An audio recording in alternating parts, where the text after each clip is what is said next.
Roberta chooses an integer r from the set 2 to 9, and an integer s from the set 22 to 99, and an integer t from the set 202 to 909. How many possible values are there for the product r times s times t?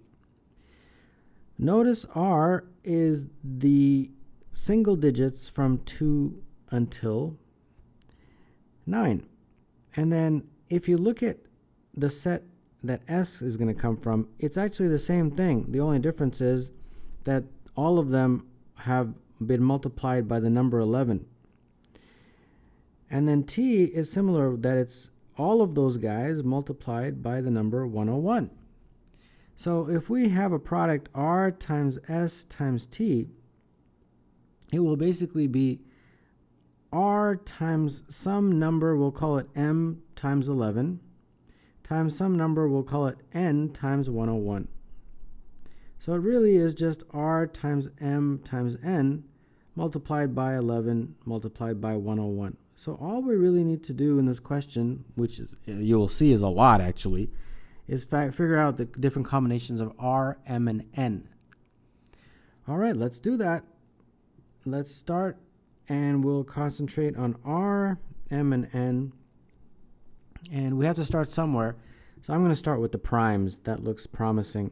So the primes, well, there's quite a few primes, 2, 3, 5, 7, but I'm going to start with 5 and the 7. So let's start with 5 and 7 and see what happens. All right, so here we go. If they're all 5s, 5, 5, 5, how many different ways of me doing that? Well, there's only one. Put that in brackets. If I have all 7s, 7, 7, 7, there's only one way of me doing that. How about if I have 2 5s and 1 7? There's one way of doing that. And then 1 5 and 2 7s. And then how about 2 5s now? If you have 2 5s and you have no 7s, then that means this number in here is got to be the other guys. So it's going to be either a 2, a 3, or a 4, or a 6, or an 8, or a 9. As you can see, there's 6 of those. So there's 6 ways of making that. 5, 5, and some other number. If you have 7, 7, and some other number, it's the same story. So again, 6. And then if you can have just 1 5 and 1 7 and then another number here, you'll see you can choose any of those 6 numbers. So again, you have 6. So those ones I think are fairly straightforward. They're not too painful. So far I think anybody who is doing this question would be able to do it pretty quickly. But now it gets painfully time consuming. The next 2 are actually not so bad, but the last one is just awful. And that's actually, in my opinion, the hard part about this question is just how time consuming it is. That it's actually not a difficult question, it just takes a long time. Okay, let's get to the next one.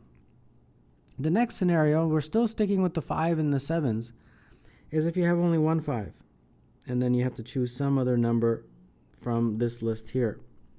And then same thing here, you have only 1 7, but then you got to choose some other number from this list. Okay, that one, let's talk about those. For this guy and this guy, I have to choose any of these 6 numbers.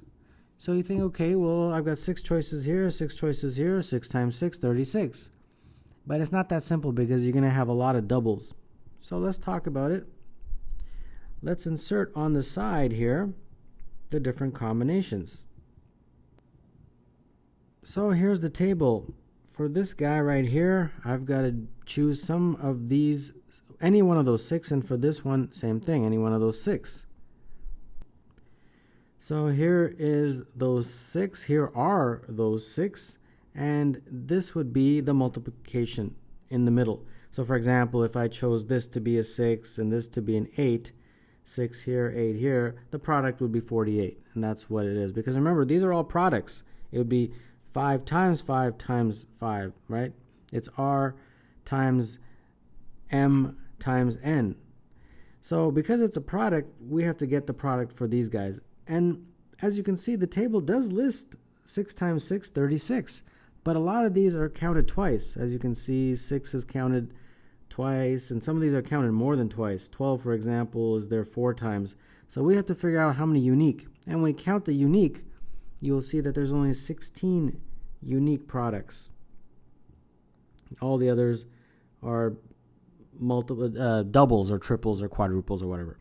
So you put the number 16 here. And the same thing holds true for this guy right here. For the 7 situation, there's going to be 16. All right, so I think so far it's not too bad. So let's just count the total so far. 16, 16, 18, and 4. That is 54. Is 54 one of the answers? No, it's not. Obviously, every answer is more than 54. So I've got to come up with a whole bunch more. Okay, but I think so far we've done pretty good. Now the next scenario is going to be as follows. We have exhausted all the 5 and the 7s, right? Because all of these involve 5 and 7s. We were starting with just 5s and 7s. So now all the 5s and 7s are gone. Now we have to use anything that is not a 5 or a 7. So no 5, no 7, okay? And then we have to come up with a system because there's so many more that if we don't have a system, we'll get lost. So what I'm going to do is have a system where I introduce this W, and W represents the number of threes, or the number of threes basically. So W represents the number of threes. So I'll start it off with an example. Let's say we have 6 threes. So how do you get 6 threes? This is basically what I have to choose from. Here's the list again. How do I get 6 threes? Well, you can get 6 threes as follows. You can have a 9, a 9, and a 9. This is 3 times 3. This is 3 times 3. This is 3 times 3. So as you can see, that's 6 of them. 3 times 3, 3 times 3, 3 times 3. There's 6 threes. And there's only one way of doing that. So that's the game we're playing now. Okay, let's go to the next one. 5 threes. Okay, you can have a 9, and a 3. Or you can have a 9, and a 6. This is going to be 2 times 3. There's one way of doing that, and one way of doing this. Then we have 4 threes. Okay, there's 9, 9, and 2, 9, 9, and 4, 9, 9, and 8. I've got to make sure that threes will only appear 4 times. 9, 3, 3, 9, 3, and 6, and 9, 6, 6. But I'm going to actually calculate the products because there's going to be some multiple duplicates here. 3, 2, 1, 6, 4, 8. Right? If you did that product, that's what I'm calculating. 81, 162, and 324. So as you can see, even though there's 6 numbers, this appears twice and this appears twice. So there's only 4 unique. And that's the process. So I'll let you do the rest. You can do it for 3, where you have only 3 threes. For 2, for 1, and then 0. And I'll give you the answers. For 3, there's 5 unique. For this guy, there are 6 unique. For this one, there's 6 unique. And then when there's 0 threes, there's 7 unique. So now we add it all up. 7, 6, 6, 5, 4, 1, 1, 1. When you add that up, that is 31. And then from that 31, you add to this 54. And when you do, you get a total of 85. So that is the time-consuming question on this exam, and that would be choice A. Suppose that 2009 over 2014 plus 2019 over n equal a over b, where a and b and n are positive integers with a over b in lowest terms. What is the sum of the digits of the smallest positive integer n, for which a is a multiple of 1004? 2009 over 2004 plus 2019 over n is equal to a over b. Let's add this fraction. So I have 2009 n plus 2014 times 2019 over 2014 n is equal to a over b. Now, since a over b is in lowest terms, we can conclude that the numerators, which are 2009n plus 2014 times 2019, is equal to some sort of multiple of a times k, let's say, and the denominator, 2014n, is also some multiple of b, and that's why when you were to put the numerator over the denominator, they would be equal. So that is our first conclusion that we can make, and hopefully this will help us in the long run. They tell me that a is a multiple of 1004. Well, if that's true, and ak is equal to this whole thing, then that means this part must also be a multiple of 1004. So essentially what we can do is just write that expression as a multiple of 2004. So whatever letter you'd like to use, 1004 times m, let's say. Okay? All right, so this is a basic sort of beginning to this question. Now let's work with this expression right here. Let's multiply it out. So it's 2009, and then when you multiply 2014 times 2019, you get 4066266. Now it is some multiple of 1004. Okay, so I've got to make it look like that. Okay, well, I think I can do that if I break things up a little bit. This 2009, I'm going to break up into 2008 and n. And this 4066266, I'm going to break up into some multiple of 1004 and whatever is remaining. And I can do that as follows: 4066200 plus 66. If I do that, I'll be able to factor out a 1004 from this to make it consistent with the fact that it's a multiple of 1004.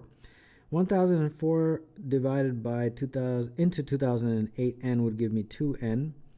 And then this number, if I divide that by 1004, I get 4050. And then I've got this 66 plus n left over. So at this point, you can conclude that this is obviously in the form that we want, right? This form. But this isn't. So that means the only way this could be a multiple of 1004 is if this is a multiple of 1004. We need to have 66 plus n to be a multiple of 1004 for this to be valid, for this to work out. What that really means is that 66 plus n is 1004 times some letter, let's just say k. All right, so isolating for n, it's 1004k minus 66. So this is basically the form that n is in. We still don't know what is the actual value of n, but that's the form that it's in. Okay, that's pretty good. Now all we have to do is sort of fiddle around with this and see what we get for n. So let's start with the basic one, k equals 1. When k equals 1, n will be 1004 minus 66, which is 938. What we have to show now is this n chosen in a way that it makes the value of a multiple of 1004, which is the criteria of the question. Okay, let's see.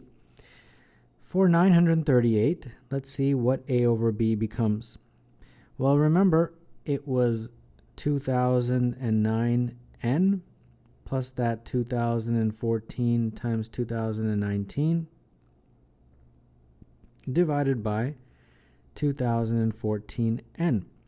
When you substitute n is equal to 938 and you multiply it all out, you get 5950708 over 1889132. Now, they told me that this is in lowest terms. So I'm going to try to get it close, not necessarily in lowest terms, but at least try to see what I can do. If I divide top and bottom by 4, because both of these look like they can be divisible by 4, I get 1487677 472283.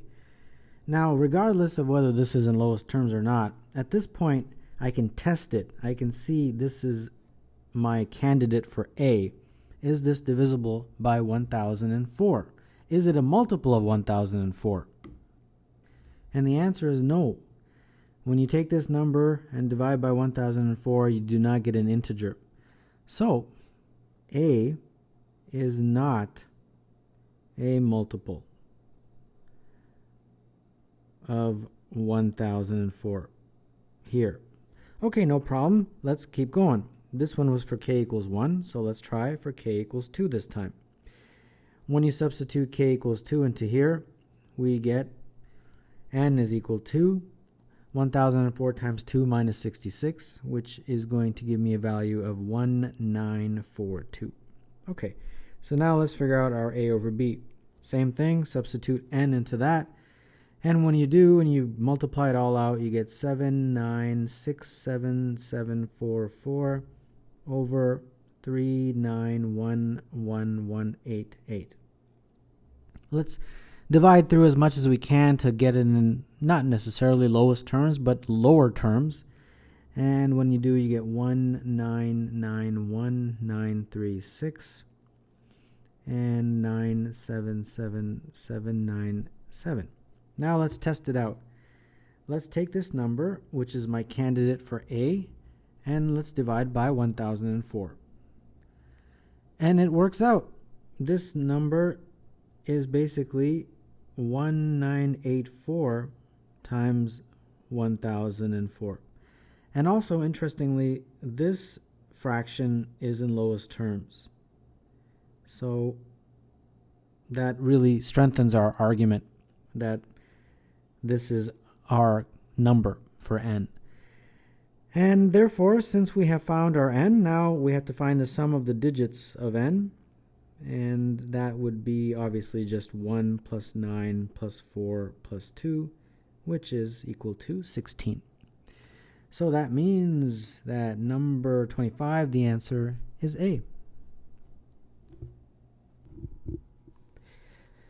We call the pair mn of positive integers a happy pair if the greatest common divisor of m and n is a perfect square. For example, 20 and 24 is a happy pair because the greatest common divisor of 20 and 24 is 4. Suppose that k is a positive integer such that 205800 and 35k is a happy pair. The number of possible values of k with k less than or equal to 2940 is. Before we begin, let's do a little bit of a primer about GCD, greatest common divisor. So the motto of this question will be think minimum. And it will be clear later in the question as to why this is the motto. So let me explain. Let's say I gave you two numbers and I said find the GCD. But I'm going to make them some big numbers. The very first thing you want to do is break them up into its prime factors. So for example, this is not broken up into its prime factors. So eventually we will need to do that. But let's just give an example, something different. So 2 to the power of 7, 3 to the power of 2, 5 to the power of 4, 7 to the power of 1. And we'll stick in another one, 11 to the power of 3. And then I've got to create another number, right? So 3 to the power of 5, 5 to the power of 1, 7 to the power of 4, 11 to the power of 2, and I'll put in another 13 to the power of 1. And I said find the GCD. How do you do that? Well, the GCD will be equal to as follows. For 2, it will be the minimum of the powers of 2 from each of these. So here it's 7. Here there is no 2. You notice there's no 2 to the power of something. So that means it's really 2 to the power of 0. So that's basically what you put there. Then it would be 3 to the power of the minimum of the powers. So 2 here and 5 there. So 2 and 5. And then next one, 5 to the power of the minimum of 4 and 1. So 4 and 1. And you're getting the hang of this, hopefully.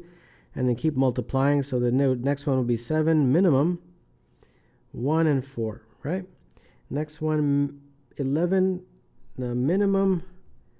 And those exponents are 3 and 2 this time. And then finally 13 and the minimum. Well, here there is no 13. So it's really 0 there, but there's a 1 over here. Okay, let's figure this out. So what is the minimum of 7 and 0? Between those two numbers, which one is the minimum? Well, obviously 0. 3, minimum of 2 and 5 is 2. Minimum of 4 and 1 is 1. Minimum of 1 and 4 is 1. Minimum of 3 and 2 is 2. Minimum of 13 and 0 is obviously 0. So these ones just become 1s, so those are gone. So all you're left with is 3 to the power of 2, 5 to the power of 1, 7 to the power of 1, 11 to the power of 2. This is the GCD of this guy. So that is why the motto for this question is think minimum. And this is, in my opinion, the best way of understanding greatest common divisor. Okay, now that you are an expert, we will begin the question. We are given this, okay? 2, 0, 5, 8, 0, 0, and 35k. I have to break those up into their prime factors. So that will become 205800. Get out your calculator. You can do this anywhere you want. It's 2 to the power of 3, 3 to the power of 1, 5 to the power of 2, and 7 to the power of 3. Okay, 35, I should say.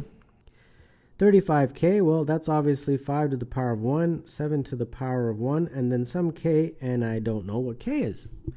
Okay, now, the only thing I'm told is k is less than 2940. All right, I think that will come into play later on in the question. Now, how do I go about this? I don't know what k is, but that's okay. I do know what is this side. This side is very helpful. We've got 2s, we've got 3s, we've got 5s, 7s. So I don't know what k is, but I am confident that it probably, although not guaranteed, is going to have at least some of those prime factors. Okay, so I'll say it's 2 to the power of something, A, 3 to the power of something, B, 5 to the power of something, C, 7 to the power of something, D, and then maybe some other stuff. All right, it can also include some other numbers, but I will talk a little bit about that later. But let's just make it simple for now. Let's just say the k is something like that. Now, if there is an additional factor, like let's say there was an 11 to the power of e, it really wouldn't change our GCD because here there is no 11. Here the 11 is 0. So just like in the primer, the minimum of 0 and e is 0. So the GCD wouldn't change no matter what you tag on to that k. The only thing we have to worry about later on in the question is ensuring that k is less than 2940. Okay, so let's keep it simple for now. Let's just say that's k. Some power of 2, 3, 5, and 7. All right. Now we have to figure out the GCD. So just as before, the GCD will be 2 to the power of the minimum of 3 and a. 3 to the power of the minimum of 1 and b. 5 to the power of the minimum of, here you have to be careful. This one's easy too, but here it's not c. There's a 1 here, so we got to combine that. So it's 1 plus c, right? Because 5 to the power of 1, 5 to the power of c, you would have to combine those exponents, and it would become 5 to the power of 1 plus c. So that becomes 1 plus c. and then finally 7 to the power of the minimum of this 3, and again 1 plus d. So 1 plus d. Okay, so far we're doing great. Now we have to think about this. We want this GCD to be a perfect square. So how can this be a perfect square? The only way a number is a perfect square is if the exponents are even. So that is something that we have to concentrate on. The exponents have to be even. It's the only way a number can be a perfect square. So that means that 2, or we don't even need to care about the 2. We can just talk about min of 3 and a. That has to be an even. So what are my even numbers? What are my choices? Well, maybe 0 or 2 or 4. But it can't be 4, right? Because the minimum of 3 in some number can never be greater than 3. No matter what you put in here, the maximum that I can have here is 3. So there's no reason to put in that 4. So 0 and 2 are my only options. And that means a is either 0 or a is 2. Plug it in and you'll see that works out. Now let's turn our attention to this guy. Minimum of 1 and b. It's got to be an even number, so 0, 2. Can it be 2? No. Because again, same story. If this is a 1, the minimum of 1 and b can never be greater than 1, right? If you put a 5 in here, the minimum is always going to be 1. The only way it can be less than 1 if b is 0. So that means b is 0. It's the only choice for b. And then now we go to the next one here. The minimum of 2 and 1 plus c. What can that be? Well, our choices are 0 and 2 and 4, right? Even numbers. But you can't have a 0 because the only way to get a 0 is for this to be negative 1. And if that was negative 1, then k would no longer be an integer. Remember, this was k, right? If c is negative 1, we'd have a 5 in the denominator, and that's not going to make k an integer. So c can only be 1 in terms of the smallest value for c. If c is 1, then the minimum would be 2. And that's the only way we can make the minimum. But c could also be something bigger than 1. It wouldn't change the minimum. For example, if c was 2, this would be 2 and 3, and the minimum would still be 2. So c could have a few choices. I'm not sure how many, so I'll just put 1, 2, ... We'll have to figure that out a little bit later. And then now, same story here. The minimum of 3 and 1 plus d. Well, remember, we have choices 0, 2, 4, like that. Can it be 0? Cannot be 0 because the only way that could be 0 is if d is negative 1. But we can't put d equals negative 1 because that would make k a non-integer. So d has to be at least, could be 0, but if it's 0, then the minimum would be 1. But we don't want 1 because 1 is not an even number. So 2, I think, is the only option. And that happens when d is equal to 1.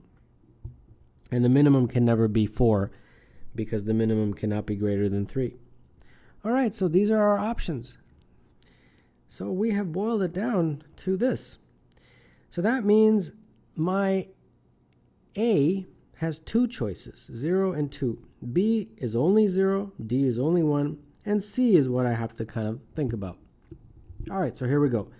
Let's first talk about A equals 0, and then we'll talk about A equals 2.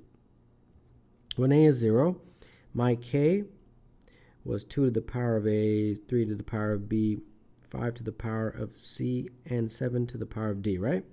So when A is 0, it becomes 2 to the power of 0, 3 to the power of, well, B is always 0, 5 to the power of C, and 7 to the power of 1, because D is always 1. So this conveniently, very nicely actually, breaks down into just 5 to the power of C times 7. Okay, great.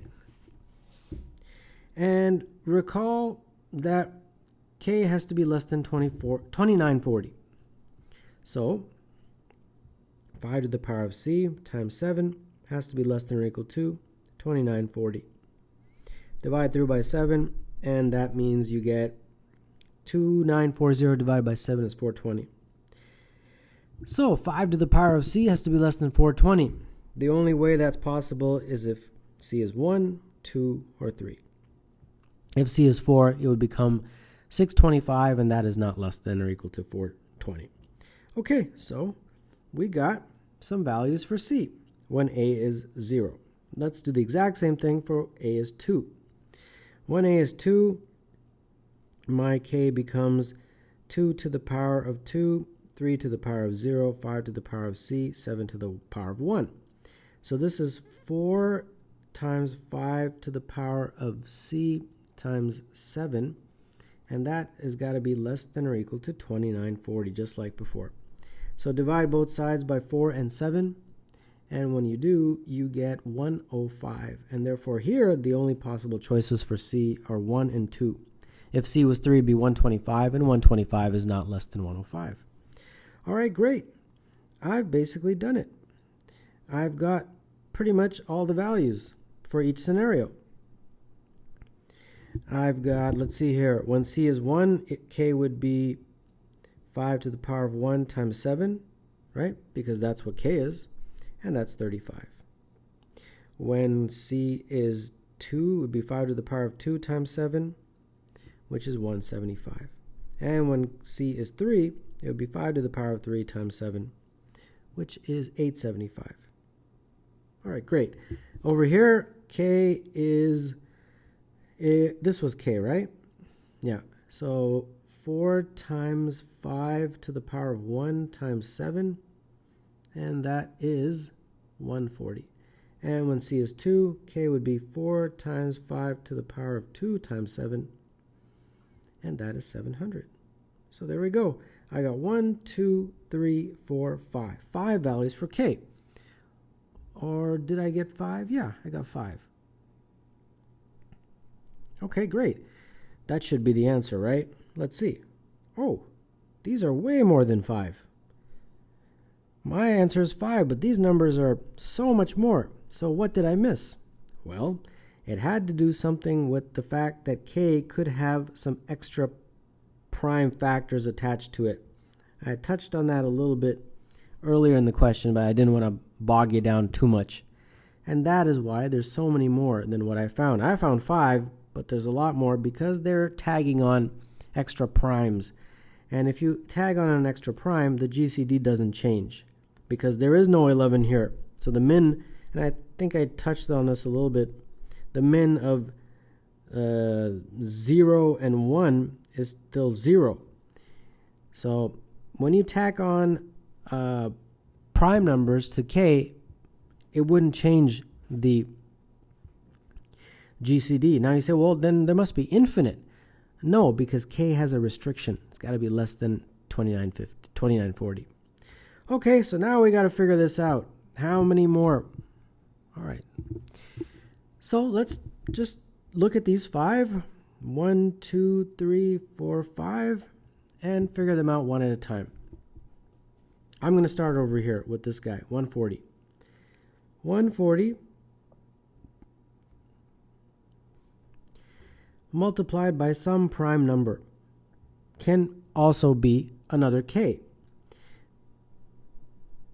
as long as it's less than 2940. Okay? Well, what are my prime numbers? I'll list them over here. In particular, remember all the primes greater than 7, because we've already done the 3, the 5, the 2, 3, 5, and 7. So those primes are 11, 13, 17, 19, 23, and so on, right?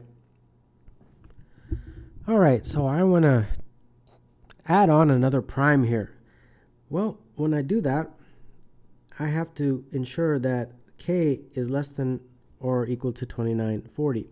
And I can do that with an 11. Just get out your calculator and you'll see that will be less than 2940. It actually works out to 1540. So that's valid. And all I did was that I added on another prime number to my established value of k. This new k will also work because it will not change the GCD. The GCD will still end up being the same, which is a perfect square, according to the big long explanation I did earlier. Okay, let's keep this going here. How about, can I add another one? Can I add 13? That's the next prime. And if I do, I get 1820. Great, another K. Can I put in the next prime, which is 140 times 17? And that is 2380. Great, that's also less than that. And then let's see if I keep going here and add 19. That will be 2660. And then once I get up to 23, it exceeds the boundary. So these are the only ones. So 1, 2, 3, 4. I got an additional 4. All right, great. So far I have 1, 2, 3, 4, 5, and then an additional 4, which is 9. Now, if I go back and look at the answer choices, I'm still way short. So there's a lot more. Okay, so that must mean all those come from these guys here. Okay, let's start. Let's start with this guy here. 875 is K, right? So can I add on another prime number and still make it 2940, less than 2940? And the answer is no, because if I choose the smallest one, which is 11, it'll exceed 2940. So that's not going to give me any new ones. Okay, no problem. I'm done with this one. I don't need to worry about that anymore. How about 175, the next one? Can I put anything in there to make it less than 2940? I think so. How about 11? If I put 11, then that's going to work. And then I think I can also do it for 13. Yeah. Because if you take 2940 and divide by 175, it gives you about 16. So basically that means that this number has to be less than 16. And of the primes, the only primes that we have in that list that are less than 16 are 11 and 13. Okay, so I got 2 more. I got 1 here and 1 there. All right, so I'm still quite a bit short of those answer choices that are hovering around the high 20s. Because so far I have 1, 2, 3, 4, 5, 6, 7, 8, 9, 10, 11. I have 11 so far. Okay, well, I'm confident that a lot of them will come from the very last part, which is this guy right here. So we're done with 175. Let's move to 35. Now we have 35. 35 times some prime number has got to be less than 2940. Okay. Well, let's call that prime number P. P's got to be less than 2940 divided by 35. Correct? And if you do that math, P's got to be less than or equal to 84. So that prime number that I put in there has to be less than 84. Well, all of these prime numbers here that I listed are less than 84. How many are there? 1, 2, 3, 4, 5, 6, 7, 8, 9, 10, 11, 12, 13, 14, 15, 16, 17, 18, 19. 19 additional Ks. And that pretty much is what brings us up to that level of the answer choices. So let's add this up. 1, 2, 3, 4, 5, 6, 7, 8, 9, 10, 11, and then these 19, 11 plus 19 is 30. So 30 is the answer to this excellent question, number 25. That would be choice D. 3 distinct integers a, b, and c satisfy the following 3 conditions. A, b, c, a times b times c, that is 17955. A, b, and c form an arithmetic sequence in that order, and 3a plus b, 3b plus c, and 3c plus a form a geometric sequence in that order. What is the value of a plus b plus c?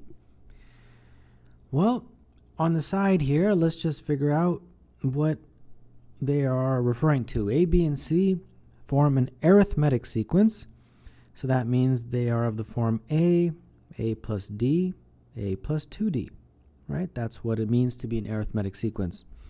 And then these 3, which are 3a plus b, 3b plus c, and 3c plus a, form a geometric sequence. So that means they're of the form a times r squared, because that's what it means to be a geometric sequence. Okay, so let's now work with this, with our goal eventually finding a plus b plus c. Well, In a geometric sequence, which is what these guys are, if you take the second one and divide by the first one, it will give you r, right? Because the a's cancel. But the same thing happens if you take the third one and divide by the second one. Again, you'll get r because ar cancels on top and bottom. So that's what we're going to do, but with these guys. So take the second one, which is 3b plus c, and divide by the first one, which is 3a plus b. And that's going to be the same as the third one, which is 3c plus a, divided by the second one, 3b plus c. Okay, now let's cross multiply. So we have 3b plus c times 3b plus c.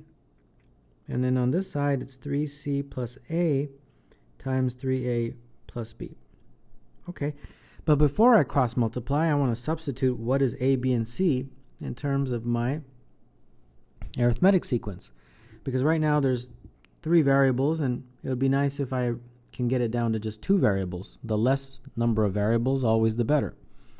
Okay, so in a very careful way, let's substitute what is a, b, and c. b is a plus d, right? I'm looking at these guys right here. What is a, b, and c? C is a plus 2d. And very similarly, the next one is also exactly the same. It's 3b plus c, so it's 3a plus d plus a plus 2d. That takes care of the left side. The right side is going to be 3 times c, which is a plus 2d plus a, and a is just a. And then 3a plus b, which is a plus d. Okay, so we've got it all substituted. Now let's simplify. So this is going to be 3a plus 3d plus a plus d, 2d. And this is pretty much the same thing. 3a plus 3d plus a plus 2d. This on this side is 3a plus 6d plus a, and this is just 4a plus d. All right. Let's simplify this. So we've got here 4a plus 5d, 4a plus 5d. On this side, we have 4a plus 6d, and this is 4a plus d. Okay, now finally we can expand. So expanding, we get 16a squared plus 40ad plus 25d squared.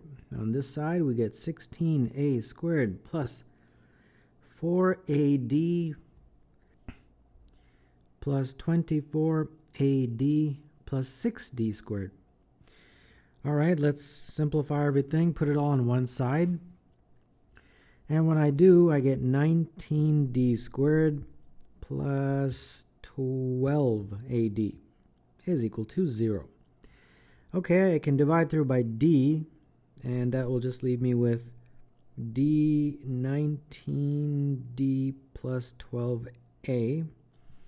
And therefore, if this is 0, d is not 0, because if d was 0, it wouldn't be a arithmetic sequence, really, because there's got to be some sort of difference. So this is 0. So that means 19d plus 12a is 0. And then let's isolate for one variable. So minus 12 over a over 19 is d. Okay, so this is a very important finding. Okay, pretty good progress there. Now let's use the fact that a times b times c is 17955. That's given in the question. And as we had written, since a, b, and c are an arithmetic sequence, a is a, b is a plus d, and c was a plus 2d. And this is really the last step of a relatively late stage question. So it's pretty good that we were able to do this so well, so quickly. So we'll substitute for d, and we'll have just one variable. So minus 12a over 19. And on this side, we've got a plus 2d, so that's going to be minus 25 4a over 19. And that's 17955. All right, so let's do this math here. We got a. This will be, if I get a common denominator, 19 and 19, top and bottom, that's going to be 7a over 19. And this one, same thing. If I get a common denominator, top and bottom, that's going to be minus 5a over 19. 17955. Okay. Do this math. You got minus 35a to the power of 3. And then 17955 times 19 squared. Okay, so pretty big numbers here. And if you multiply this all out, you get minus or rather plus 6481755 minus 35a to the power of 3. Dividing through by negative 35, and you will get minus 185,193 is a to the power of 3. And you take the cube root of this, and when you do, out pops a perfect integer, namely negative 57. All right, great, wonderful. We are pretty much in the final stage now. A is this. We can easily plug that into here to get d. D will be minus 12 times negative 57 over 19. And when you do that math, you get d is equal to 36. All right, well, b was a plus d. So b is going to be minus 57 plus 36. And that means b is equal to minus 21. And c was a plus 2d. So that's going to be minus 57 plus 2 times d, so 72. So that means c is 15. So there's a, there's b, there's c, and our final step is calculating a plus b plus c. So that's minus 57 minus 21 plus 15, and that is minus 63. So the answer to this cool question, number 22, is A.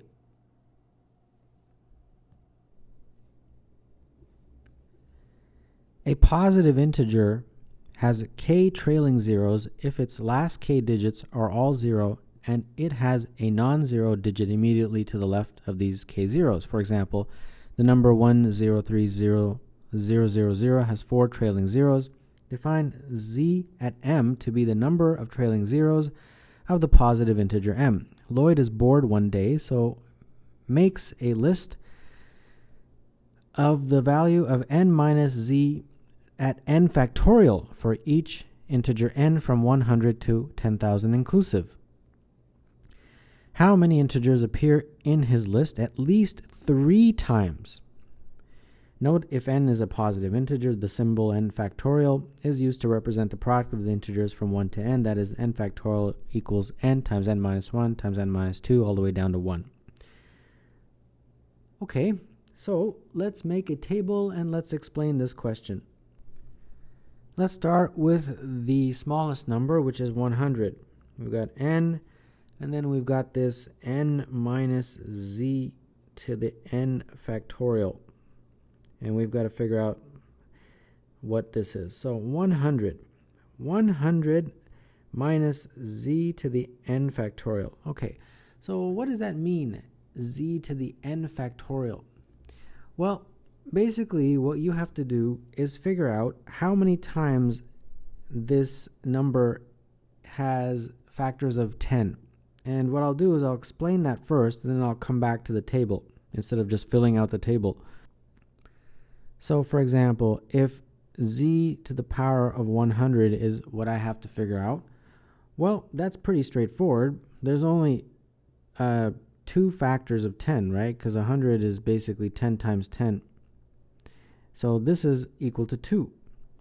But what if I had z times 100 times 99 times 98 times 97 times 96 times 95?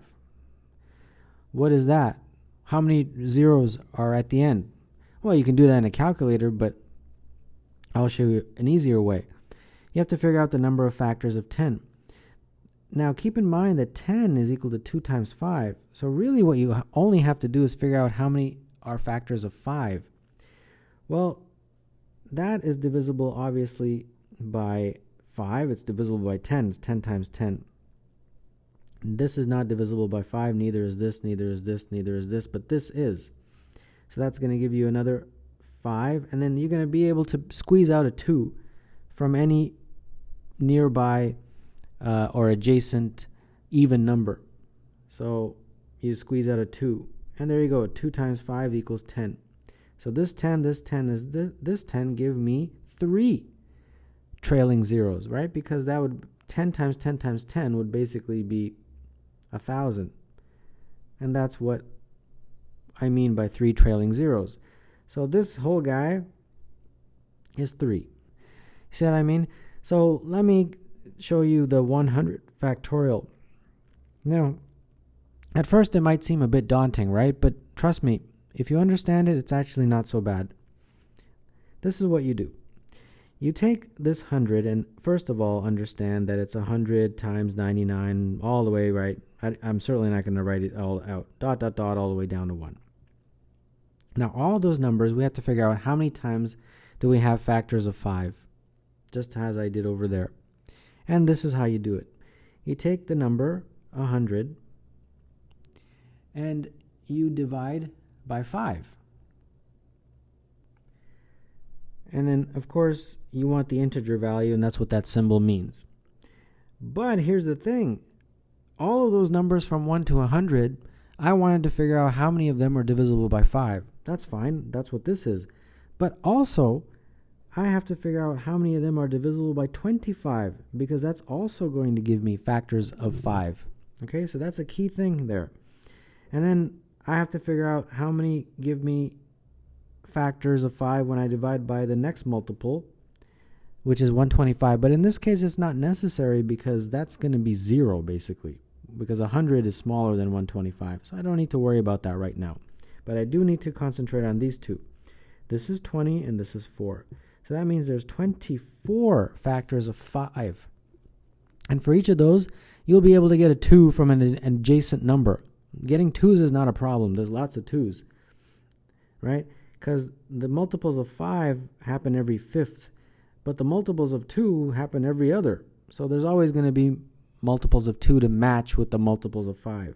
So what that 24 really means is that this Z100 factorial is some number, I don't know, some big long number, multiplied by 5 to the power of 24. And like I had previously mentioned, you're always going to be able to get some 2s. And this will be 10 to the power of 24. It will be some big long number multiplied by 10 to the power of 24. So that's 24 leading zeros. So therefore this is 24. See how that works there? I'll do one more, and I hope by that point you'll get the hang of it. Let's do a big one. Let's do 5,000. 5,000 factorial. Okay. So how do you do that? Well, 5,000. Of all the numbers from 1 to 5,000, how many are divisible by 5? That gives me that answer. Then I also have to figure out how many are divisible by 25. That's going to give me factors of 5. Then I have to figure out how many of those are factors of 5 by dividing by 125. Then also 5,000 divided by 625, which is 5 to the power of 4. And then 5,000 divided by the next factor, which is 5 to the power of 5. And that is, of course, 3125. So 5,000 divided by 5, of course, is 1,000. 5,000 divided by 25 is 200. 5,000 divided by 125 is 40. 5,000 divided by 625 is 8. And 5,000 divided by 3 125, the integer value will just give me 1. So that's what? 1249. So z to the 5,000 factorial is 1249. Because what I calculated here is the number of times I can squeeze out a 5. How many factors of 5? How many times does 5 go into these numbers? And then for each of those, there's always going to be a matching 2. So it's really 2 to the power of 149 times 5 to the power of 1249. And that is, of course, 10 to the power of 1249. So this number, this huge number, is really some big long bunch of numbers, I don't know what they are, multiplied by 10 to the power of 1249. And the fact that it's 10 to the power of 1249 gives me the conclusion that there are 1249 trailing zeros. It's some big long number with 0, 0, 0, 0, and there's 1249 zeros. So I sincerely hope you understand that. If so, let's go back to the table and let's figure this out. So we're going to need this whole table here, so let's make it as large as possible. Well, just as before, to get the value, I have to divide by 5, and I've also got to divide by 25. And this gives me 20 plus 4, and that's 24. So z to the n factorial, when n is 100, is 24. So there we go.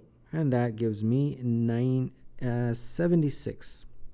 So that's the very first value that I figured out for my table. Let's do just a couple more. Let's do 105, and then we'll go up to the bigger numbers. Same way, 105 divided by 5, and then 105 divided by 25. And this gives me 21 plus 4, and that's 25. So this is 105 minus 25, and that is 80. Okay. And as you can see, that's what we're going to do. We're going to be figuring out these numbers. Now, what they're saying is that they want you to figure out when you get the same number happening 3 times. So far I got a 76, I got an 80, right? All right, let's experiment with this a little bit. Somehow I think that once you hover around the multiples of 5, you're going to get the same values. So if you remember, the multiples of 5 were 5, 125, 625, and 3125, right? And I'm pretty sure that's going to be, because you'll see when I do it what happens. There's a certain aspect of this question that allows you to get the same value. So let's jump to the first one, which is, it's not 5, it's not 25. We start at 100, so the very first multiple is 125. Okay, let's start with 125. And let's see what happens. So this is going to be 125 divided by 5 plus 125 divided by 25 plus 125 divided by 125. Well, that is 25 plus 5 plus 1. So that's 31. So this n minus z to the n is basically 125 minus 31. And that is equal to 94. All right, let's do the same thing for 126. And if I do that, I'll spare you the math there. That's going to be 126. And this calculation will be pretty much the same. It'll be 31 again. So that will be 95. All right. And let's do one more, 127. That will be 127 again minus 31, which is 96. Okay, we're going up, so obviously we're not going to get the same value. But let's say if we went backwards, 124, what would happen? Well, it would be 124 over 5 plus 124 over 25. And then the 124 over 125 we don't need to do because that's less than 1. This is 124 divided by 5, the integer value, is 24. And then 124 divided by 5, the integer value is 4. So that's 28. So it's 124 minus 28. And that is equal to 96. Well, here we go. It's the first time in the question we got anything that remotely approaches what we want. We got two values that are the same. That's good. But what we want in the question is 3 times that the same integer appears. So this scenario is sort of a start. This is good. Same integer appears twice. We want a scenario where the same integer appears 3 times. Okay. So I hope at this point of the question you're kind of getting an idea. And since I hovered around that 125, let's hover around the 625, which is the next multiple of 5, and see what happens. All right, so I will just do the first one, and then I'll let you do all the other ones, but I'll walk you through it, of course. So I've got to figure out, again, this whole thing, right? So 625 divided by 5, 625 divided by 25, 625 divided by 125, and then of course 625 divided by 625. So this is going to give me how many times 5 is a factor, and that represents how many times 10 is a factor. Well, 625 divided by 5 is 125, and then the next one is 25, the next one is 5, and the next one is 1. So that is what, 156. So it's 625 minus 156, and that is equal to 469. Okay, and I will let you do this part for all these other guys, and I'll just fill in the numbers. When you do, for 624, you end up getting 472. For 626, you get 470, and then 471 for 627, and then you get 472 for 628. So again, we got the same value twice. But twice is not good enough. We need the same value 3 times. All right. Okay. Let's keep going. And I have a feeling that since we're running out of powers of 5, it's got to happen when it's 3125. That's the highest power of 5 because our upper limit is 10,000. We can't go to 5 to the power of 6 because that would be outside of the range. Okay, so let's do this range. All right, so this part over here, I will only do, I'll do it twice, okay? Because I think you will be able to do it on your own. So 3125, I'm going to be very interested in knowing that one. Well, it's 3125 minus this z to the n factorial. How do you figure that out? Well, 3125 divided by 5, that integer value, plus 3125 divided by 25, that integer value, plus 3125 divided by 125, plus 3125 divided by 625, and finally plus 3125 divided by 3125. Okay, well, this is it says 625 plus 125 plus 25 plus 5 plus 1, and that is 781. So this is 781, and that is equal to 3125 minus 781 is 2344. 2344. Okay, so I think this part you're an expert on. You certainly don't need me to walk you through every single number. That would be just painful. I think you can figure it out. You're doing pretty much the same thing. The only difference is instead of putting in a 3125, you'd put in a 3124, and then you'd put in a 3123, and then so on. So when you do that, you subtract from these numbers, these are the numbers that you get. 3119 minus this whole thing for 3119 comes out to 775. And that is 2344. All right. And then when you do it for 3120, when you do this whole thing, it comes out to 776. So that gives me 2344. Yeah. And then I'll just fill in the other ones. This is 2345. This is 2346. This is 2347. And this one is 2348. And then for 3126, it becomes 2345. And then it's 2346. 2347. And then 3129, it was basically 3129 minus z at n. And that if you did this whole thing for 3129, I'll just give you the number. It's 781 again. So that basically came out to 2348. And then if you do the same thing, it's 2348 for this also. Why? Because when you do this whole thing for 3130, it actually gives you 782. So this becomes 3130 minus 782. And that is 2348. And then this one gives you 2349.